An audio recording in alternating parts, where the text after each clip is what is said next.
our company, I think a lot of architects are committed to reducing our impact to the environment. Absolutely.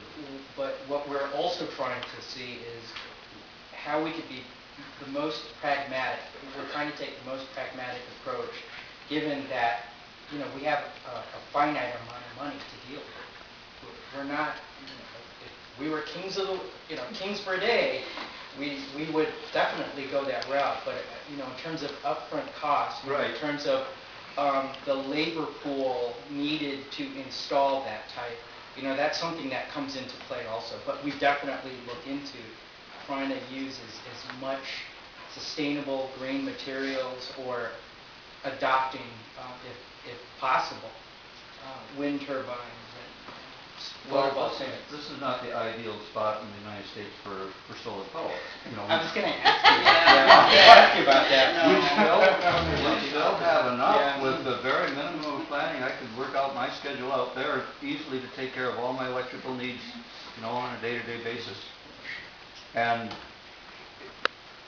well, right now, I'm increasingly aware of how the price of solar energy is coming down all the time. We're getting a lot of competition in from China, from India, panels, Right. And it's going to be definitely something we've got to consider in the near future. Once we get this thing done, and it doesn't matter with your architectural plans at all, it can be put on any roof.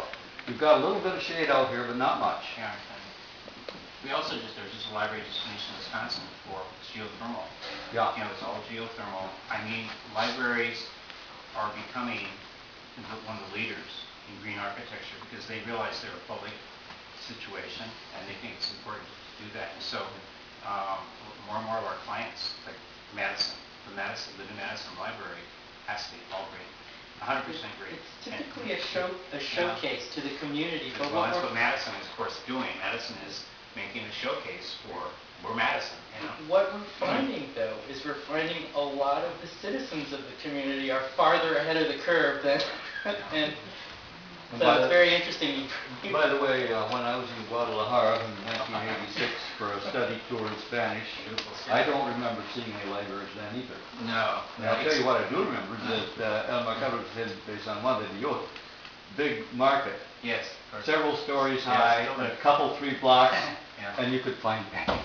Yeah. Anytime. I love that town. People were so great. Yeah, it was interesting because they had the library director of Seattle was there. She just did a very cutting edge in library, so she spoke. So they brought down American, but it was like the United Nations. They were being translated. It became a fire hazard. Once again, it was Mexico. So they had programmed about 1,000 people, and I had to go to the bathroom, and they had locked us in. And you got out into the hallways, and you couldn't move. There was another 100. So how I did well there. You couldn't even get to go to the toilet. So my speech got interrupted because I had so far to go, and and it was Mexico because everything was delayed hours and hours and hours. And so it was unbelievable. I mean, it was just amazing to go there and see the spirit of all those people from all kinds of, their clothes. I love still that in Guatemala. They were from all over the place. The suburbs, the outskirts were so fascinating. But I get up, I see that and then I think about what America is doing. I worry about it sometimes.